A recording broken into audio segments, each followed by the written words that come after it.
Hello বন্ধুরা, good evening সকলকে। দেখো সন্ধ্যাবেলা চিকেন নিয়ে আসা হয়েছিল। চিকেনের মধ্যে এতগুলো সলিড পিস যে দিয়ে কি করব বুঝতে পারছিলাম না, তাই অবশেষে সলিড পিসগুলোকে ছোটো ছোটো করে কেটে এর মধ্যে আদা পেঁয়াজ রসুন মশলা আর দিয়েছি কর্নফ্লাওয়ার, বেকিং পাউডার আর গোলমরিচ গুঁড়ো, জিরে গুঁড়ো, লবণ, হলুদ আর একটা ডিম ফাটিয়ে দিয়ে ভালো করে এটাকে ম্যারিনেট করে নিলাম।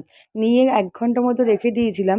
রেখে দেওয়ার পর তারপর বিস্কুটের গুঁড়ো দিয়ে এপিট ওপিট করে গরম তেলে, ছাপা তেলে ভাজলাম।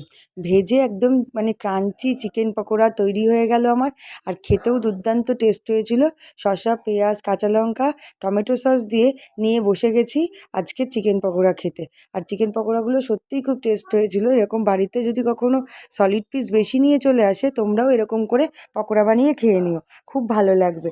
আর প্লিজ প্লিজ প্লিজ আমাকে সাপোর্ট করো, আমার চ্যানেলটা সাবস্ক্রাইব করো আর আমার সাথে থেকো, পাশে থেকো। Bye bye.